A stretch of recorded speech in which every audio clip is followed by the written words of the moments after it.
ఆంధ్రప్రదేశ్ ప్రభుత్వం ద్వారంపూడి చంద్రశేఖర్ రెడ్డిని చెడుగుడాడుతూ ఉంది. జగన్మోహన్ రెడ్డి పాలనలో అధికారాన్ని అడ్డం పెట్టుకొని ద్వారంపూడి చంద్రశేఖర్ రెడ్డి రేషన్ మాఫియాలో వేల కోట్ల అవినీతికి పాల్పడ్డారు అంటూ ద్వారంపూడి చంద్రశేఖర్ రెడ్డి మీద కొన్ని ఆరోపణలు వస్తున్నటువంటి నేపథ్యంలో ఇప్పుడు సివిల్ సప్లైస్ శాఖ మంత్రి నాదెండ్ల మనోహర్ కూడా ఈ కాకినాడ పోర్టు వేదికగా చేసుకొని అక్రమంగా ఈ రేషన్కి సంబంధించిన మాఫియా ఏదైతే ఉందో దాన్ని అడ్డుకట్ట వేసేందుకు ఆయన ప్రయత్నాలు చేశారు. అక్కడ ఎన్నో వేల టన్నుల బియ్యాన్ని ఆయన సీజ్ చేసినటువంటి నేపథ్యంలో ఇక కూటమి ప్రభుత్వం దెబ్బకి ద్వారంపూడి చంద్రశేఖరరావు గారికి రానున్న రోజుల్లో తిప్పలు తప్పవు అనేటువంటి వార్తలు వస్తున్నటువంటి నేపథ్యంలో ఈ అంశం మీద మనం విశ్లేషణ చేసుకునేటువంటి ప్రయత్నం చేద్దాం. ప్రస్తుతం మనతో పాటున్నారు ప్రముఖ రాజకీయ విశ్లేషకులు ప్రసాద్ గారు. సార్తో మాట్లాడదాం. సార్ నమస్తే అండి. నమస్తే అండి. సార్, ఆంధ్రప్రదేశ్ ప్రభుత్వం ద్వారంపూడి చంద్రశేఖర్ రెడ్డిని చెడుగుడాడుతూ ఉంది. జగన్మోహన్ రెడ్డి ముఖ్యమంత్రిగా ఉన్న సమయంలో అధికారాన్ని అడ్డం పెట్టుకొని ద్వారంపూడి చంద్రశేఖర్ రెడ్డి రేషన్ మాఫియాలో కొన్ని వేల కోట్ల రూపాయల అవినీతికి పాల్పడ్డారు అంటూ ఆయన మీద ఆరోపణలు వస్తూ ఉన్నాయి. ఇప్పుడు సివిల్ సప్లైస్ శాఖ మంత్రి నాదెండ్ల మనోహర్ రావు కూడా ఇప్పుడు కాకినాడ వేదికగా చేసుకొని ఈ రేషన్ మాఫియా ఏదైతే ఉందో దాన్ని అడ్డుకట్ట వేసేందుకు దానికి ఆయన ప్రయత్నాలు చేస్తూ ఉన్నారు. కొన్ని వేల టన్నుల బియ్యాన్ని ఆయన సీజ్ చేశారు. కాకినాడ పోర్ట్ కేంద్రంగా చేసుకొని ద్వారంపూడి చంద్రశేఖర్ రెడ్డి రేషన్ని విదేశాలకు తరలించేవారు, దాని ద్వారా కొన్ని వేల కోట్ల రూపాయలు గడించేవారు అంటూ కూడా కొన్ని వార్తలు వస్తున్నటువంటి నేపథ్యంలో దీని మీద మీ విశ్లేషణ ఏంటి సార్? ఇప్పుడు మీరు చెప్పినట్టుగానే సార్, వీళ్ళంతా కూడా అంటే ఇదే అదే అని కాదండి, అన్ని వ్యవస్థల్లో కూడా ఇదే విధమైన అవినీతి. అంటే ఒక విధమైన చెప్పాలంటే బహుశా వీళ్ళే పోటీలు పెట్టుకున్నారేమో నాకు అర్థం అవుతుంది. కానీ అంటే ఎన్ని విభాగాలు ఉన్నాయో, ఎన్ని సంస్థలు ఉన్నాయో, లేకపోతే ఎన్ని ఆర్గనైజేషన్ ఉన్నాయో, వీళ్ళంతా కూడా ఐ థింక్ ఇప్పుడు మనం సాధారణంగా చూడండి, ఫస్ట్ సెకండ్ థర్డ్ ప్రైజ్లు ఏ విధంగా ఇస్తాము మనకి, ఒక రన్నింగ్ రేస్ అయినా సరే, ఒక గేమ్ అయినా సరే. సో ఆ విధమైన రీతిలో అవినీతి చేశారేమో అనిపిస్తుంది. ఎందుకంటే నువ్వు గొప్ప నేను గొప్ప అన్నట్టు రీతిలో. సో ఈరోజు చూస్తే ద్వారంపూడి గారి ఎపిసోడ్ చూస్తే సివిల్ సప్లైస్ కార్పొరేషన్కి వారి తండ్రి గారిని చైర్మన్ చేశారు. ప్లస్ ఈ మిల్లర్స్ అసోసియేషన్కి వాళ్ళ బ్రదరు ఎవరో ఒక ఆయన ప్రెసిడెంట్. సో మొత్తం వీళ్ళ కబందాస్తాల్లో పెట్టుకుని ఏ విధంగా ఈ ఎపిసోడ్ నడిపించారు, ఏ విధంగా ఈ అవినీతికి పాల్పడ్డారు అన్నది ప్రస్ఫుటంగా ఈ రోజున అంతా కూడా బయటకు వస్తూ ఉంది. సో అంతేకాకుండా మీరు చూసారు లేదో, ఈ బ్రోకెన్ రైస్ ఉంటుంది కదా, ఆ బ్రోకెన్ రైస్ను కూడా ఈ పీడిఎఫ్ రైస్లో కలిపేసి సప్లై చేసి అధిక లాభాలు సంపాదించుకుని, అంటే నూకని కూడా అవును సన్న బియ్యంలో కలిపేసేవాళ్ళు. అవునండి, నూకని కూడా. ఎందుకంటే అక్కడ ఎవరైతే మన ద గ్రేట్ పర్సన్ బూతుల మంత్రిగా పేరుగాంచిన కొడాలి గారు ఉన్నారు కదా, కొడాలి నాని గారు, సో ఆయన అండదండలు కూడా ఉన్నాయని చెప్పి చెబుతారు. సో వీళ్ళందరూ కూడా ఒక మాఫియాగా ఏర్పడి, సో కంప్లీట్గా అసలు ఫైనెస్ట్ నూకలు అంటే అవన్నీ కూడా మీకు వాటిని సెగ్రిగేట్ చేసి చేయవలసిన దాన్ని కూడా చెబుతున్నారు ఒక రేషియో ప్రకారం. అంటే ఇప్పుడు 60-40 లేకపోతే 50-50 ఆ విధంగా. ఎందుకంటే అధికారంలో ఉన్నారు వీళ్ళు, ప్లస్ మంత్రి వీళ్ళకి కావాల్సిన వాడు, ప్లస్ వీళ్ళ యొక్క గవర్నమెంట్ అధికారంలో ఉంది. సో కాబట్టి ఆడిందే ఆట పాడిందే పాట విధంగా సో ఎన్ని రకాలుగా చేయాలో చేశారు.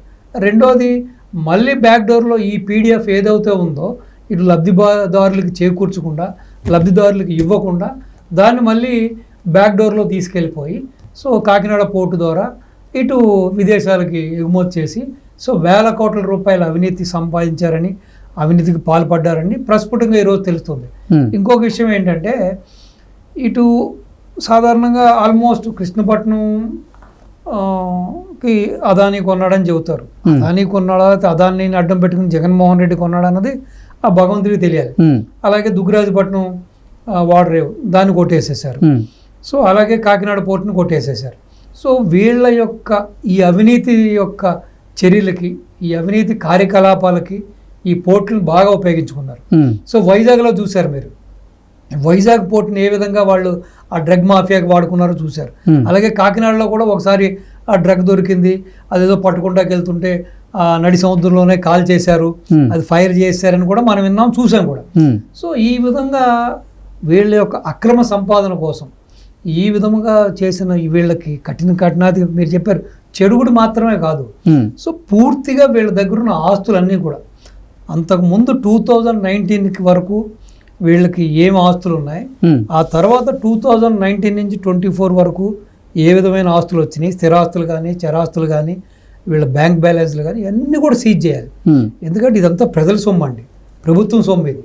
సో కాబట్టి అంతకే కాకుండా కొన్ని వేల కోట్ల రూపాయలు కూడా రైతులకు ఇంకా బకాయి ఉన్నారంట పాపం. రైతుల దగ్గర నుంచి కొనుగోలు చేసిన ఈ ధాన్యాన్ని కూడా ఇంకా చెల్లించలేదు. దగ్గర 8,000-9,000 కోట్ల రూపాయలు బకాయిలు ఉన్నారు వీళ్ళు. సో ఒకటి కాదు, సో రైస్ మిల్లర్స్ అందరినీ కుమ్మక్కు చేసి వాళ్ళందరినీ చేతిలో పెట్టుకుని ఒక మాఫియాగా ఒక సిండికేట్గా ఏర్పడి వీళ్ళు చేసిన అవినీతి ఇది మాత్రమే కాదు, ఇతని మీద చాలా ఆరోపణలు ఉన్నాయి. ఈవెన్ రాజశేఖర రెడ్డి గారి టైంలో కూడా రాజశేఖర రెడ్డి గారి యొక్క ఇన్ఫ్లుయెన్స్ ఉపయోగించుకుని వీళ్ళకి ఒక ప్రింటింగ్ ఇంక్స్ కూడా ఉన్నాయండి. అంటే ప్రింటింగ్ ఇంక్స్ అంటే మీకు ఈ చేతికి మనం ఎలక్షన్లో సిరాయి పెడతాం కదా, ఇది కూడా తయారు చేస్తారు వీళ్ళు. ఇది కూడా అదే విధంగా ఏకఛత్రాధిపత్యంగా వేరే కాంపిటేటర్ ఎవరు రాకుండా వాళ్ళని కూడా బెదిరించి, సో వీళ్ళే డమ్మీ కొటేషన్లు వేసి వీళ్ళే హైయెస్ట్ ప్రైజ్ కూడా దీన్ని మొత్తం అంతా సప్లై చేశారని కూడా వీళ్ళ మీద అభియోగాలు ఉన్నాయి.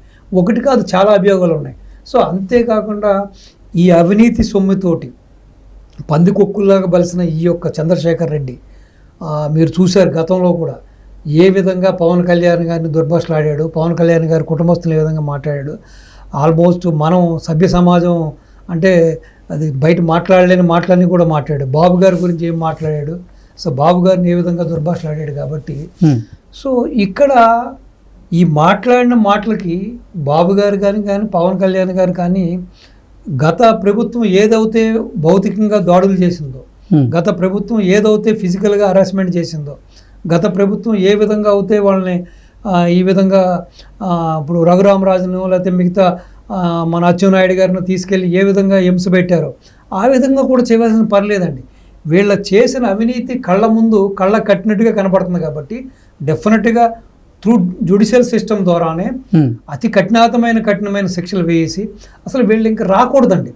అంటే వీళ్ళ శేష జీవితం అంతా కూడా జైల్లో గడిపేలాగా ఆ విధంగా శిక్షలు వేసి మొత్తం ఆస్తి అంతా కూడా ఇప్పుడు రాజకీయాల్లో ఏముంటంటే రాజకీయాల్లో ఏ రాజకీయ నాయకుడికైనా ఆక్సిజన్ అనేది ఏంటంటే డబ్బు. ఆ డబ్బు, ఆ దర్పం, ఆ అధికారం చూసుకునే ఇటువంటి అల్పులు, ఇటువంటి ముష్కర్లు పేటరేగిపోవడానికి కారణం ఏంటంటే ఆ యొక్క డబ్బు అండి. సో ఓవర్ నైట్ ఇంత వేల కోట్లు 100 కోట్లు రావడంతో కన్ను మిన్ను కానదు. సో నిన్న మొన్నటి వరకు అతి సాధారణంగా ఉన్న వాళ్ళందరూ కూడా డబ్బులు వచ్చేటప్పటికి ఒక రోజా ఏ విధంగా ప్రవర్తించింది, వంశీ ఏ విధంగా ప్రవర్తించాడు, కొడాలి నాని ఏ విధంగా ప్రవర్తించాడు, గుడివాడ అమర్నాథ్ ఏ విధంగా ప్రవర్తించాడు, అలాగే సిదిరి అప్పలరాజు ఏ విధంగా ప్రవర్తించాడు, అలాగే మీకు మొన్న ఆత్మహత్యకు పాల్పడ్డాడు కదా ఒక ఎమ్మెల్యే మన వైజాగ్ ప్రాంతానికి చంపించిన ఏదో ఆదిప్ రాజు. సో ఈ విధంగా వీళ్ళందరూ చూసుకుంటే ఇటు పొంగనూరులో ఏ విధంగా పెద్దిరెడ్డి ఫ్యామిలీ చెలరేగిపోయింది, పెట్టరేగిపోయింది. ఎంత దారుణం అంటే పొంగనూరులో కూడా అక్కడ ప్రధానమైన రెండు విషయాలండి రైతులు చేసేది. ఒకటి పాడి పరిశ్రమ, రెండవది మామిడి అండి. సో మామిడి బాగా పండిస్తారు, మామిడికాయలు. సో వీళ్ళు చెప్పిన రేటుకే వాళ్ళంతా కూడా ఆ మొత్తం ఆ పొంగనూరు ఏరియాలో ఉన్న మామిడి అంతా వీళ్ళకి అమ్మాలంట. సో వీళ్ళు చెప్పిన రేటుకే పాలు సప్లై చేయాలంట. ఇది ఎక్కడ అవినీతి అంటే ఏదో మార్కెట్ రేట్ ఎంత ఇస్తే అంత మార్కెట్ రేటు కొనుక్కున్నా పర్లా. సో ఈ విధంగా వీళ్ళు ఈ విధమైన అవినీతికి పాల్పడి సో ముబ్బడిగా ఇంత వేల కోట్లు వచ్చేటప్పటికి అసలు కన్ను మిన్ను కాని రాకుండా ఏం మాట్లాడుతున్నాం ఏం మాట్లాడకూడదని విచక్షణ లేకుండా, సో మనకి ఒక తల్లి ఉంది, మనకు ఒక చెల్లి ఉంది, మనకి ఒక భార్య ఉంది, మనకు కూడా తోడబుట్టిన తోబుట్టులు ఉన్నారు, మనకి కూడా ఆడబిడ్డలు ఉన్నారనే కనీస ఇంగితం జ్ఞానం కూడా లేకుండా ఏ విధంగా మాట్లాడుతున్నారో ఏ విధంగా మాట్లాడారో కూడా మనం చూసాం. కాబట్టి డెఫినెట్గా ఇతనికి నాదెండ్ల మనోహర్ గారు చెడుగుడు ఆడుకుంటారో లేకపోతే ఆయన క్రికెట్ ఆడతారో లేకపోతే ఇతనితోటి బాక్సింగ్ చేస్తారో మనకు తెలియదు. కానీ డెఫినెట్గా ఎన్ని బలమైన ఆధారాలు ఉన్నాయి కాబట్టి సో ఈ అన్నిటిని జోడించి సో డెఫినెట్గా ముందు రికవరీ ఆఫ్ ఫండ్స్ అండి. వీళ్ళు దోసేసిందంతా కూడా రికవరీ చేసుకోవాలి ఖజానాకి.